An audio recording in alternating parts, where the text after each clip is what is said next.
Hello दोस्तों, तो कैसे हैं आप लोग। उम्मीद करता हूं कि आप लोग अच्छे होंगे। आज के वीडियो में हम लोग जो है क्लास 10th का साइंस जिसमें केमिस्ट्री है उसमें सेकेंड लेसन पढ़ने वाले हैं। इससे पहले में जो है हम लोग फर्स्ट चैप्टर पढ़ चुके हैं, जिसका वीडियो का लिंक जो है डिस्क्रिप्शन में दे दिया गया है। अगर ऐसे नहीं करना तो आप जाके जो है प्लेलिस्ट में से देख सकते हैं, ठीक है। आज के वीडियो में जो है हम लोग सेकेंड लेसन पढ़ने वाले हैं, जिसका नाम है अम्ल, भस्म एवं लवण, ठीक है। तो चलिए ज़्यादा देर न करते हुए अपने टॉपिक की तरफ चलते हैं, ठीक है। सेकेंड लेसन का नाम है अम्ल, भस्म एवं लवण, ठीक है। देखिए, अम्ल, भस्म एवं लवण, इससे जो है ना काफ़ी सवाल पूछे भी जाते हैं, ठीक है, आपके एग्ज़ाम के व्यू से। तुम लोग भी आराम से पढ़ना, ठीक है, कोई दिक्कत नहीं है। चलो देखो, ना समझ में आए तो तुम लोग बोलना ज़रूर, ठीक है। बाकी ये बता दो, साफ दिख रहा है उसमें, कोई दिक्कत तो नहीं ना है? नहीं, लाइट से थोड़ा बीच का इधर वाला, ठीक है। देखिए यहाँ पे अम्ल लिखे, यहाँ पे भस्म एवं लवण लिखे हैं, ठीक है। चलिए अब ज़्यादा देर नहीं करते हैं और अपने टॉपिक की तरफ चलते हैं। इसमें सबसे पहला टॉपिक आता है अम्ल, ठीक है, और एक ले लेते हैं भस्म, ठीक है। तो सबसे पहला आप बात याद रखिएगा, अम्ल के स्वाद का बात करते हैं। अम्ल के स्वाद का, तो अम्ल का स्वाद जो होता है खट्टा होता है, ठीक है। अम्ल का स्वाद कैसा होता है? तो खट्टा होता है। तुम लोग अपना पढ़ सकते हो, कोई दिक्कत नहीं है, ठीक है। ये नहीं कि वीडियो बन रहा है तो फिर, ठीक है। अम्ल का स्वाद कैसा होता है? खट्टा होता है, ठीक है। और वही बात करें भस्म का, तो भस्म का स्वाद कैसा होता है? कड़वा होता है, ठीक है। अम्ल का स्वाद खट्टा होता है और भस्म का स्वाद कड़वा होता है।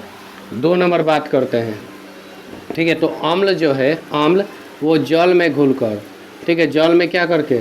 घुल कर, ठीक है। अम्ल जल में घुल कर ये जो है हाइड्रोजन आयन मुक्त करता है। क्या मुक्त करता है? हाइड्रोजन आयन, समझ गए। अम्ल जल में घुलकर हाइड्रोजन आयन मुक्त करता है, याद रखना। ये जो H है इसको बोलते हैं हाइड्रोजन, इसको क्या बोलते हैं? हाइड्रोजन बोलते हैं। और इस पे जो प्लस या माइनस जो चिन्ह आता है ना, उसको आयन बोलते हैं, ठीक है। उसको क्या बोलते हैं? आयन बोलते हैं, समझ गए ना। तो अम्ल जो है जल में घुलकर क्या मुक्त करता है? हाइड्रोजन आयन मुक्त करता है। क्या मुक्त करता है? हाइड्रोजन आयन मुक्त करता है। वही भस्म का बात करें तो भस्म जल में घुलकर क्या मुक्त करता है? तो ये हाइड्रोक्साइड आयन मुक्त करता है। क्या मुक्त करता है? हाइड्रोक्साइड लिख देते हैं, हाइड्रोक्साइड आयन मुक्त करता है। बात समझ में आया? इतना समझ गए। अम्ल का स्वाद कैसा होता है?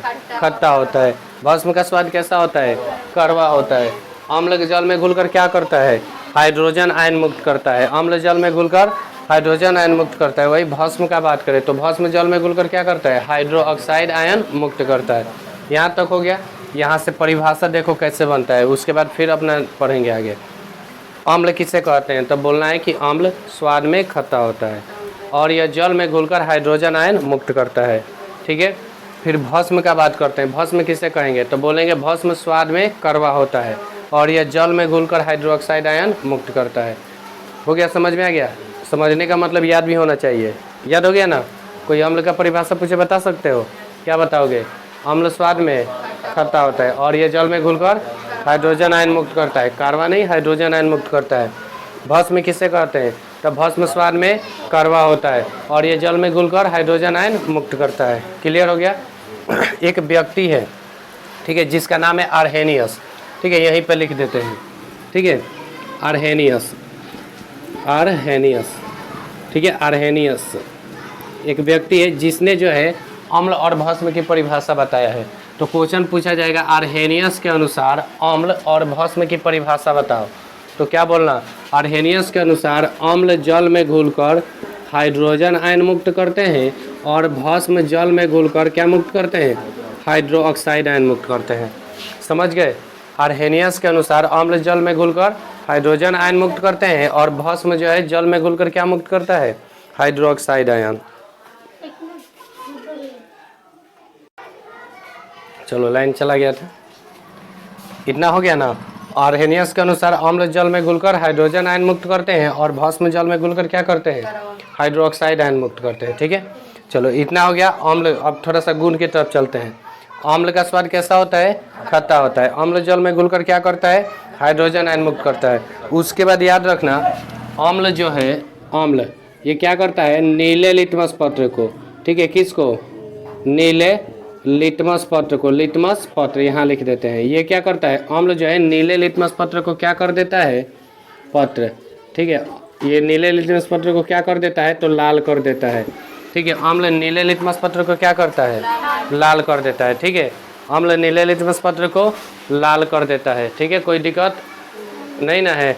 अम्ल नीले लिटमस पत्र को लाल कर देता है। वही बात करते हैं भस्म का। तो भस्म क्या करता है, भस्म जो है वो लाल लिटमस पत्र को क्या कर देता है, नीला कर देता है, ठीक है। इससे ऑब्जेक्टिव पूछा जाता है कि निम्न में कौन जो है नीले लिटमस पत्र को लाल कर देता है। नीले लिटमस पत्र को लाल कौन करता है, अम्ल। और निम्न में कौन जो है लाल लिटमस पत्र को नीला कर देता है, तो भस्म। समझ गए, 3 गो नियम याद होगा, 3 गो गुण, गुण मान लो इसको, 3 गो गुण याद हो गया। उसके बाद याद रखना 4 नंबर, ठीक है। ये इसमें क्या होता है कि जो अम्ल है, यहाँ तक दिख रहा है ना उसमें, ठीक है। देखिए जो अम्ल है, ठीक है, अम्ल वो धातु से अभिक्रिया करके, ठीक है, अम्ल जो है धातु से अभिक्रिया करके हाइड्रोजन गैस मुक्त करता है, H2, ठीक है। अम्ल धातु से अभिक्रिया करके क्या करता है, हाइड्रोजन गैस मुक्त करता है।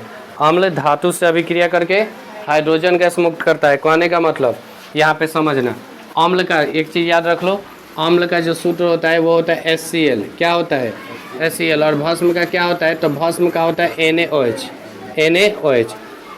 तो अब जो HCl है वो धातु से अभिक्रिया करेगा। धातु ले लेते हैं, सोडियम ले लेते हैं, ठीक है। इस पर प्लस होता है, इस पर माइनस होता है, और इस पर भी प्लस होता है, ठीक है। तो अब क्या होगा कि प्लस वाला जो है माइनस वाले के साथ जुड़ेगा और ये बना लेगा NaCl, और यहाँ से हाइड्रोजन निकलेगा। संतुलित करने के लिए हम यहाँ पे नंबर डाल सकते हैं, संतुलित करना सिखा चुके हैं फर्स्ट चैप्टर में। देखो तो अब यहाँ से क्या निकल रहा है, हाइड्रोजन गैस। तो वही चीज़ हम बता रहे हैं कि अम्ल जो है धातु से अभिक्रिया करके क्या मुक्त करता है, हाइड्रोजन गैस मुक्त करता है। अच्छा वही बात करते हैं भस्म का। भस्म धातु से अभिक्रिया करके क्या करता है, धातु, ठीक है। भस्म धातु से अभिक्रिया करके क्या करता है, तो अब देख लेते हैं भस्म का क्या सूत्र हो गया, NaOH, NaOH हो गया ना। ये अब किससे करेगा, धातु से करेगा। तो यहाँ भी प्लस, ये माइनस, और प्लस प्लस वाला तो जुड़ेगा नहीं। अगर मान लेते ये इससे जुड़ भी रहा है तो फिर तो यही होगा। तो इसीलिए बोलते हैं कि भस्म धातु से अभिक्रिया नहीं करते हैं, भस्म धातु से अभिक्रिया नहीं करते हैं। अच्छा फिर अब बात करते हैं 5 नंबर, ठीक है। 5 नंबर का बात सुनो, इसमें क्या होगा, तो अब इसमें बोलेंगे कि अम्ल भस्म से अभिक्रिया करके, उदासीनीकरण अभिक्रिया में पढ़े होंगे, अम्ल, ठीक है, भस्म से अभिक्रिया करके, उदासीनीकरण अभिक्रिया वह रासायनिक अभिक्रिया जिसमें अम्ल भस्म से अभिक्रिया करके लवण और जल बनाते हैं, उसे उदासीनीकरण अभिक्रिया कहते हैं।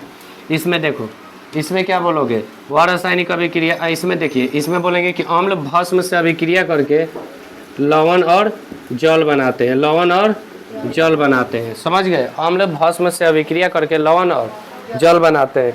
वही बात करते हैं यहाँ पे कि भस्म जो है, अब देखिए भस्म का जब पढ़ेंगे तो पहले भस्म को आगे करेंगे। भस्म अम्ल से अभिक्रिया करके, भस्म अम्ल से अभिक्रिया करके क्या करता है, लवण और जल बनाता है, ठीक है, लवण और जल बनाता है। समझ गए, कोई दिक्कत नहीं ना।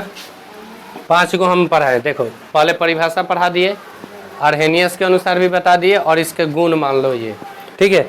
चलो एक बार और रिपीट करते हैं। अम्ल किससे कहते हैं, क्या बोलोगे, अम्ल का स्वाद खट्टा होता है और यह जल में घुलकर हाइड्रोजन आयन मुक्त करता है। हो गया ना। भस्म किसे कहेंगे, तो भस्म का स्वाद कड़वा होता है और यह जल में घुलकर हाइड्रोक्साइड आयन मुक्त करता है। समझ गए।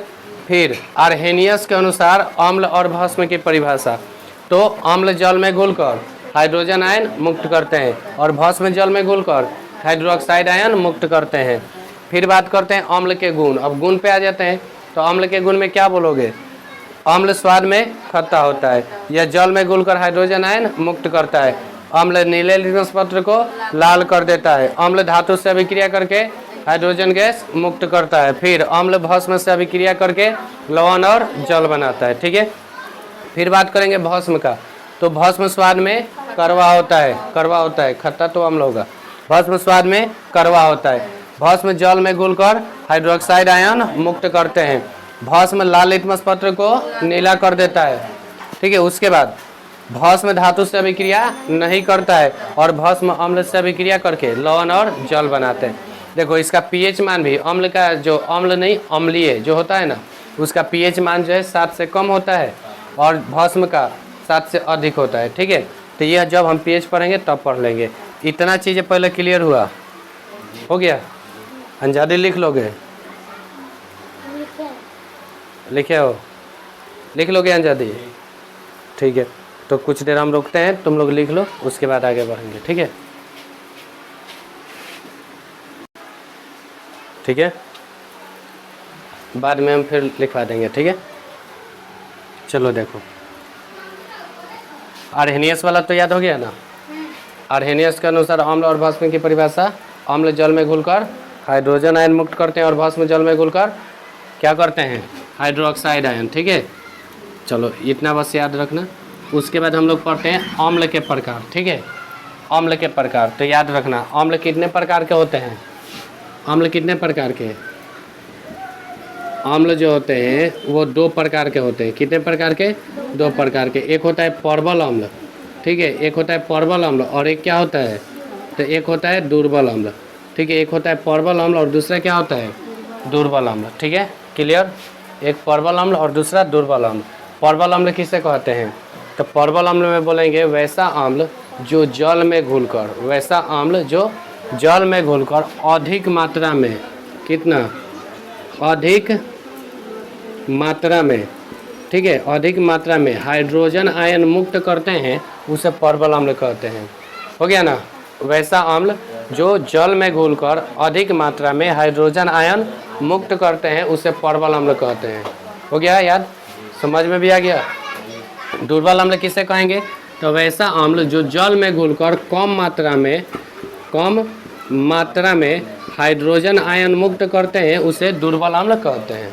समझ गए? अच्छा, प्रबल अम्ल में कुछ चीज़ें हैं जिसको याद करना होता है। ठीक है, क्योंकि अब एग्जाम में जो है ना पूछता है ये कि निम्न में कौन प्रबल अम्ल है या कौन दुर्बल अम्ल है। तो याद रखना, प्रबल अम्ल में जो है एक HCl हो जाएगा, एक HNO3 हो जाएगा और एक जो है H2SO4 हो जाएगा। ठीक है, कौन कौन सा हो जाएगा? तो HCl हो जाएगा, HNO3 हो जाएगा और H2SO4। HCl को हाइड्रोक्लोरिक अम्ल कहते हैं, HNO3 को नाइट्रिक अम्ल कहते हैं और H2SO4 को सल्फ्यूरिक अम्ल कहते हैं। ठीक है, HCl को क्या कहते हैं? HCl को क्या कहते हैं बोलो तो? हाइड्रोक्लोरिक अम्ल। और HNO3 को क्या कहते हैं? बोलो जल्दी। नाइट्रिक अम्ल। ठीक है, क्या कहते हैं? नाइट्रिक अम्ल कहते हैं। और H2SO4 को सल्फ्यूरिक अम्ल कहते हैं। ठीक है, अच्छा अभी दुर्बल अम्ल में कौन सा हो जाएगा? तो एक हो जाएगा H2CO3। ठीक है, कौन सा हो जाएगा? H2CO3 हो जाएगा, H2CO3 कार्बो, इसको जो है एक, चलो ये हो गया, पहले लिख देते हैं। एक हो जाएगा CH3COH। ठीक है, एक क्या हो जाएगा? CH3COOH और एक हो जाएगा H3BO3। H3BO3। अब इसमें किसको क्या कहते हैं? देखो H2CO3 जो है इसको हम लोग बोलते हैं कार्बोनिक अम्ल। ठीक है, इसको लिख देते हैं, इसको क्या बोलते हैं? कार्बोनिक अम्ल। ठीक है, इसको क्या बोलते हैं? तो इसको जो है एथेनोइक अम्ल बोलेंगे। एथेनोइक अम्ल। ठीक है, इसको क्या बोलेंगे? तो इसको बोरिक अम्ल बोलते हैं। हाँ, बोरिक अम्ल बोलते हैं। ठीक है, इसको जो है क्या बोलेंगे? बोरिक अम्ल, हिंदी में बोरिक अम्ल। ठीक है, ऐसे तो बाकी संकेत से ही पूछेगा। इसको क्या कहते हैं? तो हाइड्रोक्लोरिक अम्ल कहते हैं, इसको नाइट्रिक अम्ल कहते हैं, इसको सल्फ्यूरिक अम्ल कहते हैं। इतना क्लियर हुआ? अम्ल कितने प्रकार के? 2 प्रकार के। कौन कौन से? प्रबल अम्ल और दुर्बल अम्ल। प्रबल अम्ल किससे कहेंगे? प्रबल अम्ल किससे कहेंगे? तो वैसा अम्ल जो जल में घुलकर अधिक मात्रा में हाइड्रोजन आयन मुक्त करते हैं, उसे प्रबल अम्ल कहते हैं। जैसे में हाइड्रोक्लोरिक अम्ल, नाइट्रिक अम्ल और सल्फ्यूरिक अम्ल। दुर्बल अम्ल किसे कहेंगे? तो वैसा अम्ल जो जल में घुलकर कम मात्रा में हाइड्रोजन आयन मुक्त करते हैं, उसे क्या कहते हैं? दुर्बल अम्ल कहते हैं। ठीक है, जैसे में कार्बोनिक अम्ल हो जाएगा, एथेनोइक अम्ल हो जाएगा और बोरिक अम्ल हो जाएगा। ठीक है, इसका कभी कभी जो है साधारण नाम भी दे देता है। ठीक है, इसका साधारण नाम क्या होता है? तो एसिटिक अम्ल होता है। इसका साधारण नाम क्या होता है? एसिटिक। एसिटिक अम्ल होता है, ठीक है।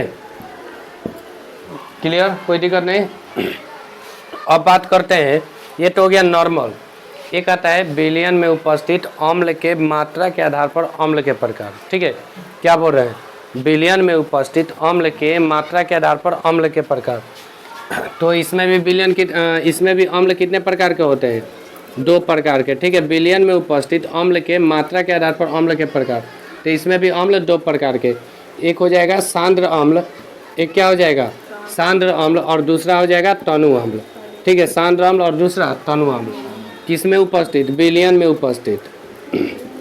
कहने का मतलब क्या है कि विलयन में जो है अम्ल कितना है उसको, विलयन क्या होता है, तो 2 या 2 से अधिक पदार्थों के समांगी मिश्रण को विलयन कहते हैं, ठीक है।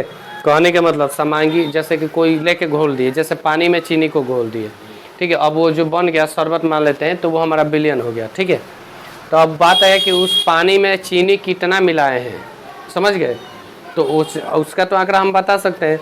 लेकिन अब यहाँ पे हम बात कर रहे हैं कि वो जो विलयन बनाए हैं, यानी वहाँ पे तो बता दिए कि शरबत में चीनी कितना मिला है, तो 100 ग्राम 50 ग्राम ये हो गया। अब जो विलयन बनाए हैं उसमें अम्ल कितना मिलाए हैं उसको जो है हम लोग इस पे देखते हैं, ठीक है। अगर अधिक मात्रा में, मतलब अम्ल की मात्रा ज़्यादा होगी तो सांद्र होगा, और अम्ल की मात्रा कम होगी तो तनु होगा, ठीक है। तो फिर इसको कैसे बोलेंगे, तब पहले ये देख लेते हैं। क्वेश्चन पूछा जाएगा विलयन में उपस्थित अम्ल के मात्रा के आधार पर अम्ल के प्रकार, तो कितने होते हैं, 2 होते हैं। कौन कौन सा, सांद्र अम्ल और तनु अम्ल, सांद्र अम्ल और तनु अम्ल। सांद्र अम्ल किसे कहते हैं, तो बोलेंगे वैसा विलयन, क्या बोलेंगे, वैसा विलयन जिसमें अम्ल की मात्रा अधिक हो, ठीक है। अम्ल की मात्रा कैसा हो, अधिक हो, चाहे वैसा विलयन जिसमें अम्ल की मात्रा अधिक उपस्थित हो, ठीक है, अधिक उपस्थित हो, उसे क्या कहते हैं, सांद्र अम्ल। क्या कहते हैं, सांद्र अम्ल। वैसा विलयन जिसमें अम्ल की मात्रा अधिक उपस्थित हो उसे क्या कहते हैं, सांद्र अम्ल। और वैसा विलयन जिसमें अम्ल की मात्रा कम उपस्थित हो उसे क्या कहेंगे, तनु अम्ल। बात समझ गए। अच्छा, फिर बात है कि सांद्र अम्ल में जैसे में कौन कौन सा हो जाएगा, तो जो प्रबल अम्ल का होगा वही सांद्र का होगा, जो दुर्बल का होगा वही किसका होगा, तनु का होगा, समझ गए। तो सांद्र में क्या क्या हो जाएगा, तो हाइड्रोक्लोरिक अम्ल, नाइट्रिक अम्ल और सल्फ्यूरिक अम्ल, ठीक है, सल्फ्यूरिक अम्ल। बात समझ गए। ये तनु अम्ल में क्या होगा, तो कार्बोनिक अम्ल, उसके बाद एसिटिक अम्ल या एथेनोइक अम्ल बोल लो, और 3 नंबर बोरिक अम्ल, समझ गए। चलो यहाँ तक मिटा दे, यहाँ तक कोई दिक्कत नहीं ना है। अम्ल के पूरा हो गया क्लियर। अब जरा सा भस्म के जान लेते हैं, ठीक है। इसको अभी ऐसे ही रखते हैं, ठीक है।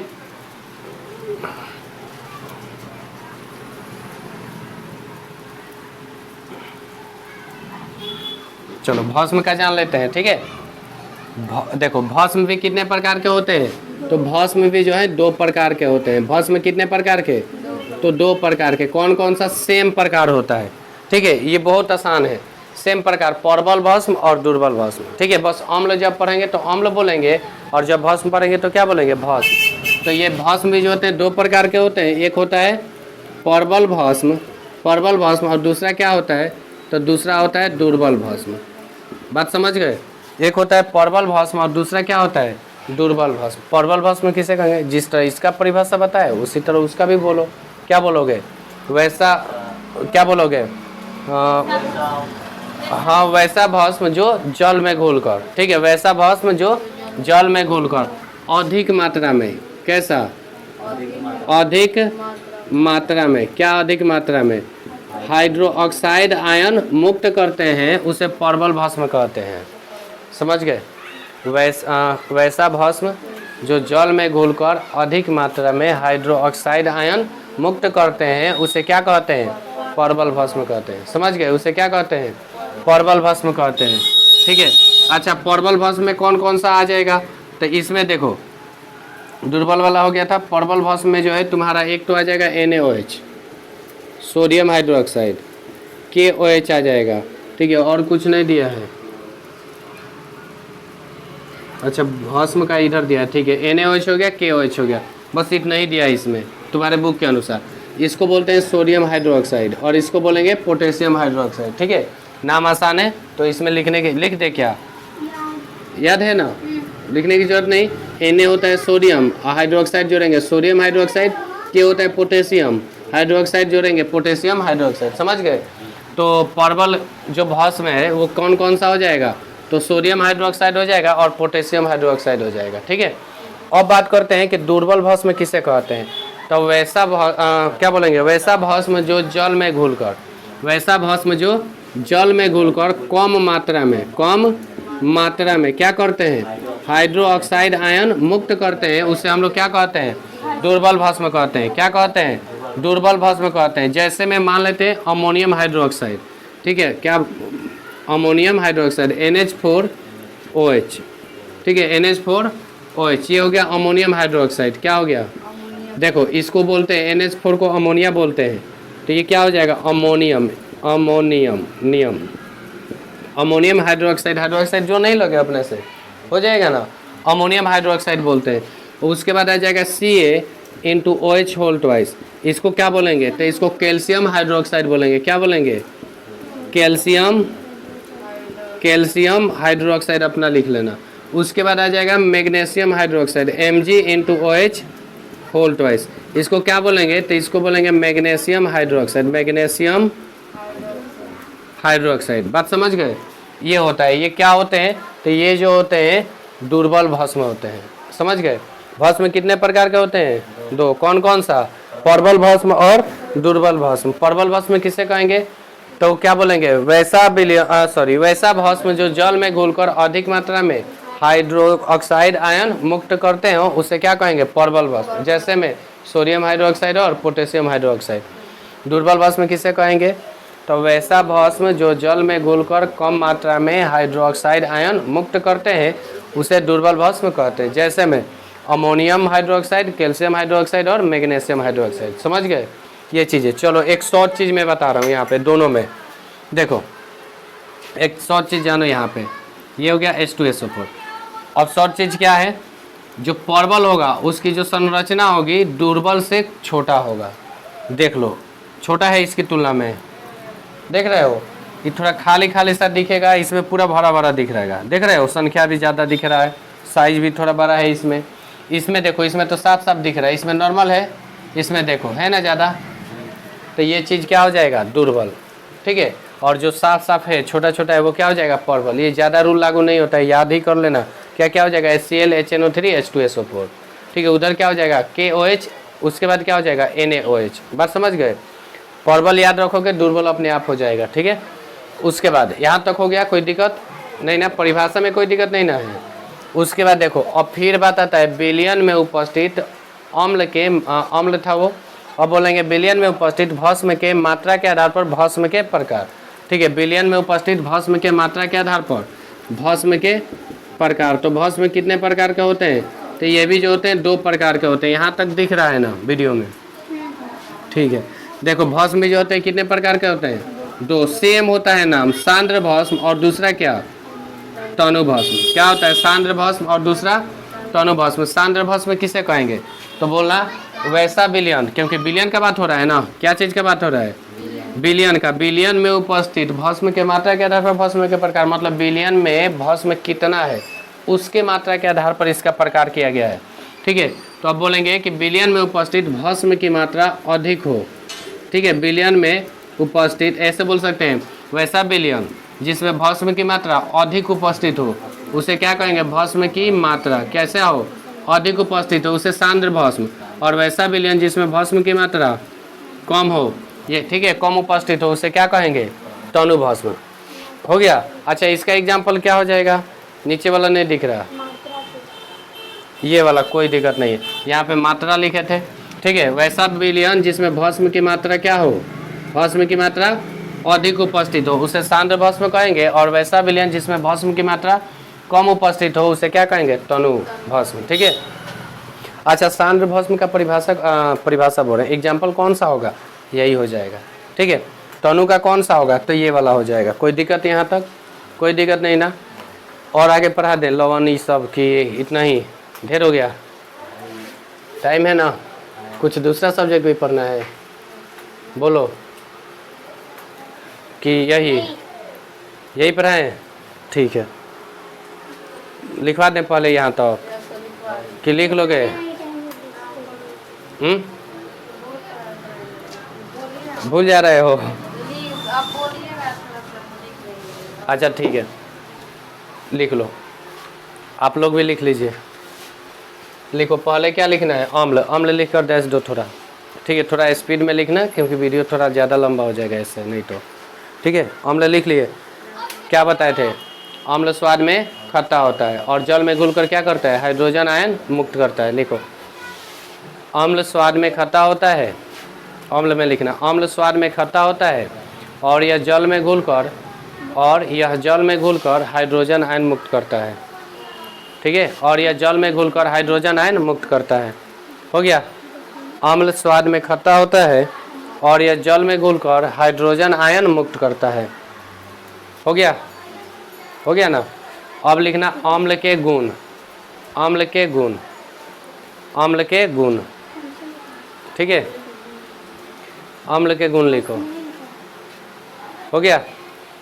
नीचे लिखना अम्ल के निम्न गुण है, चाहे ऐसे ही नंबर बाई दे के लिख सकते हो। ठीक है, बोले एक नंबर, बोले लिखना अम्ल स्वाद में खट्टा होता है, चाहे लिख सकते हो यह स्वाद में खट्टा होता है। एक नंबर में लिखो, एक नंबर दे के लिखो, यह स्वाद में खट्टा होता है। ठीक है, यह स्वाद में खट्टा होता है, यह स्वाद में खट्टा होता है, यह स्वाद में खट्टा होता है। हो गया? यह स्वाद में खट्टा होता है। 2 नंबर लिखना, यह जल में घुलकर हाइड्रोजन आयन मुक्त करता है। लिखो, यह जल में घुलकर, 2 नंबर लिखो, यह जल में घुलकर, यह जल में घुलकर हाइड्रोजन आयन मुक्त करता है। H+ लिख सकते हो, यह जल में घुलकर हाइड्रोजन आयन मुक्त करता है, यह जल में घुलकर हाइड्रोजन आयन मुक्त करता है। 3 नंबर में लिखना, लिखा गया? 2 नंबर, 3 नंबर लिखो, यह नीले लिटमस पत्र को लाल कर देता है, यह नीले लिटमस पत्र को लाल कर देता है, यह नीले लिटमस पत्र को लाल कर देता है, यह नीले लिटमस पत्र को लाल कर देता है, यह नीले लिटमस पत्र को लाल कर देता है, यह नीले लिटमस पत्र को लाल कर देता है। ठीक है, यह नीले लिटमस पत्र को लाल कर देता है। 4 नंबर लिखना, अम्ल धातु से अभिक्रिया करके हाइड्रोजन गैस मुक्त करता है, अम्ल धातु से अभिक्रिया करके हाइड्रोजन गैस मुक्त करता है, अम्ल धातु से अभिक्रिया करके हाइड्रोजन गैस मुक्त करता है, अम्ल धातु से अभिक्रिया करके हाइड्रोजन गैस मुक्त करता है। हो गया? अम्ल धातु से अभिक्रिया करके हाइड्रोजन गैस मुक्त करता है। 5 नंबर लिखना, 5 नंबर है ना? 5 नंबर लिखो, अम्ल भस्म से अभिक्रिया करके, अम्ल भस्म से अभिक्रिया करके लवण और जल बनाते हैं, अम्ल भस्म से अभिक्रिया करके लवण और जल बनाते हैं, अम्ल भस्म से अभिक्रिया करके लवण और जल बनाते हैं। हो गया? अम्ल भस्म से अभिक्रिया करके लवण और जल बनाते हैं। हो गया?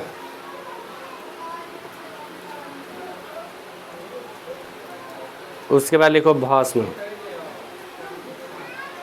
भस्म, भस्म लिखकर दे दो, भस्म, भस्म में लिखना, इसका स्वाद कड़वा होता है और यह जल में घुलकर, ऐसे लिख सकते हो, भस्म स्वाद में कड़वा होता है और यह जल में घुलकर हाइड्रोक्साइड आयन मुक्त करता है। लिख लिए हो पहले ही? ठीक है, भस्म स्वाद में कड़वा होता है और यह जल में घुलकर, और यह जल में घुलकर हाइड्रोक्साइड आयन मुक्त करता है। हाइड्रोक्साइड OH- लिख सकते हो उसको। ठीक है, और यह जल में घुलकर हाइड्रोक्साइड आयन मुक्त करता है। उसके बाद लिखना भस्म के गुण, भस्म के गुण, भस्म के गुण, भस्म के गुण, इसमें लिखना भस्म के गुण में, भस्म स्वाद में कड़वा होता है। 1 नंबर लिख सकते हो, भस्म स्वाद में कड़वा होता है, भस्म स्वाद में कड़वा होता है, भस्म स्वाद में कड़वा होता है। 2 नंबर लिखना, भस्म स्वाद में कड़वा होता है, 2 नंबर लिखो। हो गया 2 नंबर, भस्म स्वाद में कड़वा होता है, 2 नंबर लिखो। भस्म जल में घुलकर हाइड्रोजन आयन मुक्त करता है। भस्म जल में घुलकर हाइड्रोजन आयन मुक्त करता है। Hydrogen ion, hydro oxide ion, ठीक है, हाइड्रो ऑक्साइड आयन लिखना। भस्म जल में घुलकर हाइड्रो ऑक्साइड आयन मुक्त करता है। थोड़ा जल्दी जल्दी लिखो। भस्म जल में घुलकर हाइड्रो ऑक्साइड आयन मुक्त करता है। हाइड्रो ऑक्साइड आयन मुक्त करता है। हो गया। उसके बाद लिखो भस्म लाल लिटमस पत्र को नीला कर देता है। भस्म लाल लिटमस पत्र को नीला कर देता है। भस्म लाल लिटमस पत्र को नीला कर देता है। भस्म लाल लिटमस पत्र को नीला कर देता है। ठीक है, भस्म लाल लिटमस पत्र को नीला कर देता है। ठीक है, 4 नंबर लिखो। भस्म धातु से अभिक्रिया नहीं करता है। भस्म धातु से अभिक्रिया नहीं करता है। भस्म धातु से अभिक्रिया नहीं करता है। ठीक है, भस्म धातु से अभिक्रिया नहीं करता है। हो गया ना, भस्म धातु से अभिक्रिया नहीं करता है। 5 नंबर लिखो, 5 नंबर, थोड़ा जल्दी। भस्म अम्ल से अभिक्रिया करके, भस्म अम्ल से अभिक्रिया करके लवण और जल बनाते हैं। भस्म अम्ल से अभिक्रिया करके लवण और जल बनाते हैं। लवण और जल बनाते हैं। हो गया ना, लवण और जल बनाते हैं। कोई दिक्कत? यहाँ तक हो गया। उसके बाद एक हेडिंग लिखो, तब प्रकार की तरफ चलेंगे। आर्हेनियस के अनुसार लिखो, आर्हेनियस के अनुसार, आर्हेनियस, ठीक है, आर्हेनियस के अनुसार अम्ल और भस्म की परिभाषा। आर्हेनियस के अनुसार अम्ल और भस्म की परिभाषा। आर्हेनियस के अनुसार अम्ल और भस्म की परिभाषा। आर्हेनियस के अनुसार अम्ल और भस्म की परिभाषा। ठीक है, आर्हेनियस के अनुसार अम्ल और भस्म की परिभाषा डैश दे के लिखना। आर्हेनियस के अनुसार, आर्हेनियस के अनुसार, आर्हेनियस के अनुसार अम्ल जल में घुलकर, आर्हेनियस के अनुसार अम्ल जल में घुलकर हाइड्रोजन आयन मुक्त करते हैं। आर्हेनियस के अनुसार अम्ल जल में घुलकर हाइड्रोजन आयन मुक्त करते हैं। हाइड्रोजन आयन मुक्त करते हैं। सबसे ज़्यादा लिखवाने में ही टाइम लगता है।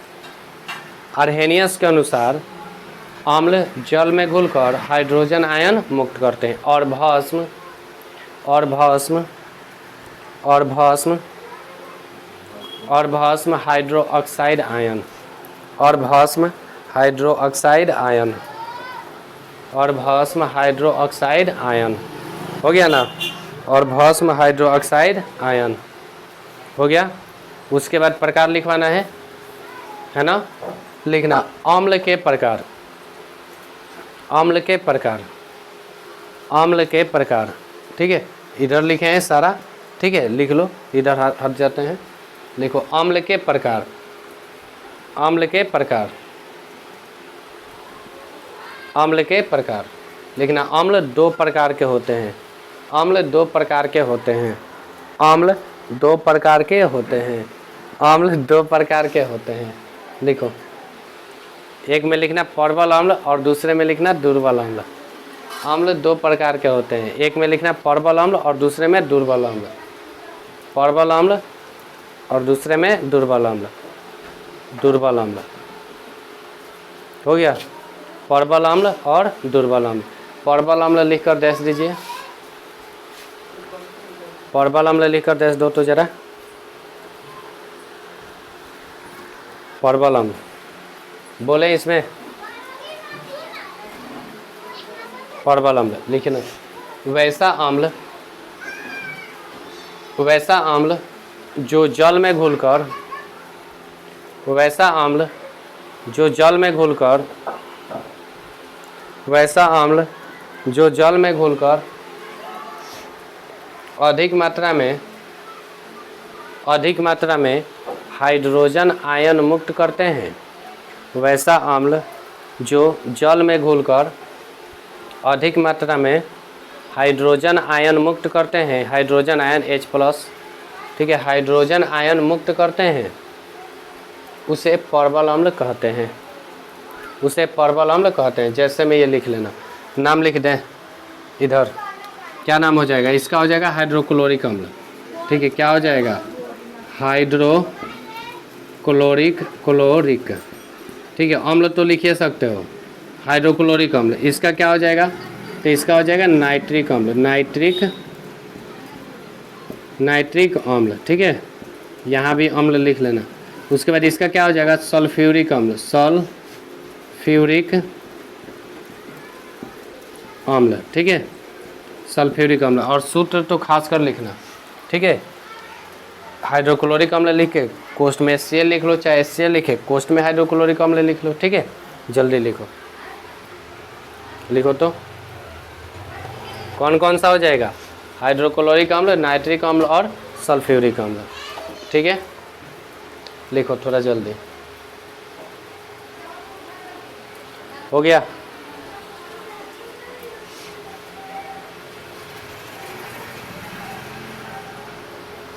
हो गया ना? उसके बाद लिखना दुर्बल अम्ल, दुर्बल अम्ल,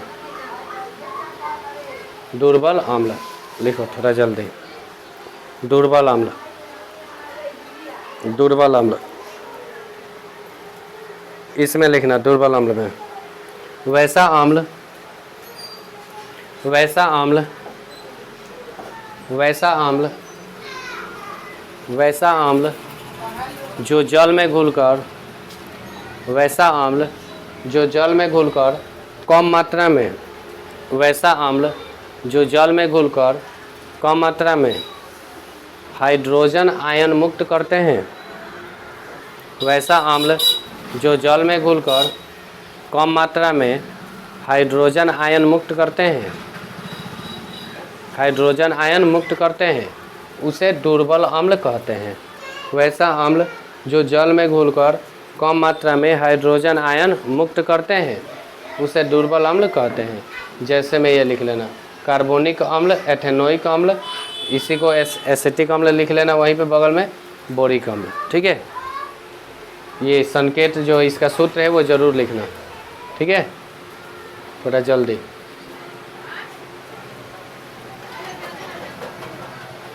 हो गया? लिखो जल्दी लिखो।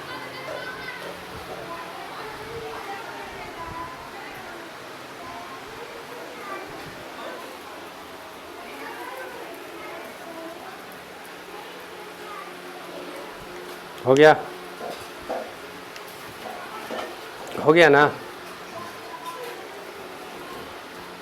थोड़ा फास्ट, काफ़ी टाइम हो गया। उसके बाद लिखना नेक्स्ट हेडिंग, बिलियन में उपस्थित। अभी लिख रहे हो? लिखो लिखो जल्दी लिखो, लिख लो पहले।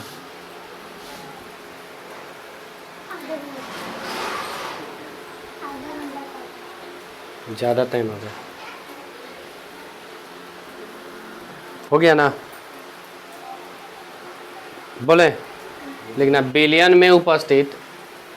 नेक्स्ट हेडिंग, बिलियन में उपस्थित, बिलियन में उपस्थित, ठीक है। बिलियन में उपस्थित अम्ल के मात्रा के आधार पर, बिलियन में उपस्थित अम्ल के मात्रा के आधार पर, अम्ल के मात्रा के आधार पर अम्ल के प्रकार, बिलियन में उपस्थित अम्ल के मात्रा के आधार पर अम्ल के प्रकार, बिलियन में उपस्थित अम्ल के मात्रा के आधार पर अम्ल के प्रकार, ठीक है।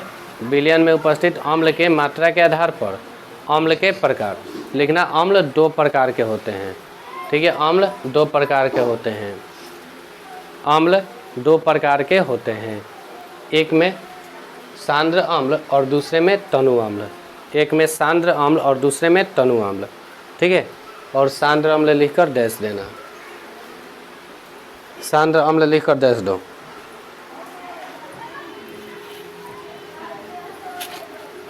ठीक है। सांद्र अम्ल लिखकर दे दो। इसमें लिखना सांद्र अम्ल में, सांद्र अम्ल बोले लिखना। वैसा विलियम, वैसा विलियम, वैसा विलियन जिसमें अम्ल की मात्रा अधिक उपस्थित हो, वैसा विलियन जिसमें अम्ल की मात्रा अधिक उपस्थित हो, अम्ल की मात्रा अधिक उपस्थित हो, अम्ल की मात्रा अधिक उपस्थित हो, उसे सांद्र अम्ल कहते हैं, उसे सांद्र अम्ल कहते हैं, उसे सांद्र अम्ल कहते हैं, सांद्र अम्ल कहते हैं, सांद्र अम्ल कहते हैं। उसके बाद लिखना, अच्छा इसका एग्जाम्पल क्या होगा, तो इसका एग्जाम्पल यही वाला हो जाएगा, ठीक है। केवल इंग्लिश वाला लिख लो, हिंदी तो पता ही है। जैसे मैं लिखो HCl HNO3 H2SO4, केवल इंग्लिश वाला लिख लो, जो सूत्र है वो लिखो जल्दी, HCl HNO3 H2SO4, ठीक है। नहीं तो पता चले कि सांद्र पूछ दिया कि निम्न में कौन सांद्र अम्ल है और कंफ्यूज हो जाएगा, ठीक है। HCl HNO3 H2SO4 हो गया। वही बात करते हैं अब किसका, तनु अम्ल का। जल्दी लिखो, लिखो तनु अम्ल, तनु अम्ल।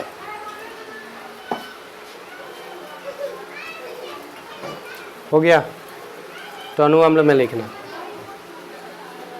बोले वैसा विलियन, ये तो खुद से भी लिख सकते हो जाएगा ना। वैसा विलियन जिसमें अम्ल की मात्रा कम उपस्थित हो, वैसा विलियन जिसमें अम्ल की मात्रा कम उपस्थित हो, ठीक है। वैसा विलियन जिसमें अम्ल की मात्रा कम उपस्थित हो, उसे तनु अम्ल कहते हैं। वैसा विलियन जिसमें अम्ल की मात्रा कम उपस्थित हो, उसे तनु अम्ल कहते हैं। जैसे मैं ये लिख लो, H2CO3 CH3 COOH H3BO3, ठीक है। थोड़ा जल्दी, जैसे मैं ये तीनों का लिख लो, हो गया।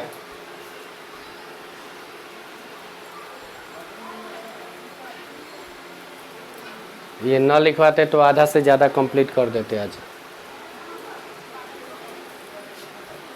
हो गया ना, चलो ये हो गया। तो अब लिखना भस्म के प्रकार, भस्म के प्रकार। अभी लिख ही रहे हो एग्जाम्पल, केवल इंग्लिश लिख लो, हिंदी तो पहले से लिखे हो ना, बाद में लिख लेना घर जाके, ठीक है।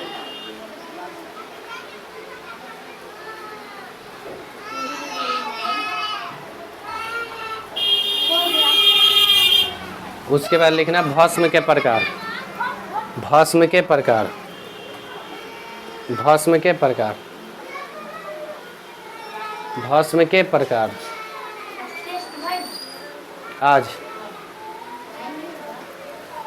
भस्म के प्रकार, ठीक है। भस्म के प्रकार लिखना। भस्म दो प्रकार के होते हैं, भस्म दो प्रकार के होते हैं, भस्म दो प्रकार के होते हैं, देख लो वो भस्म दो प्रकार के होते हैं। एक में लिखना प्रबल भस्म और दूसरे में लिखना दुर्बल भस्म, ठीक है। प्रबल भस्म और दुर्बल भस्म, हो गया ना। प्रबल भस्म और एक में दुर्बल भस्म, हो गया। प्रबल भस्म और एक दुर्बल भस्म। प्रबल भस्म में लिखना प्रबल भस्म, प्रबल भस्म लिख कर देख दो, ठीक है। प्रबल भस्म, ये तो आप खुद से लिख सकते हो ना। क्या लिखोगे, वैसा भस्म जो जल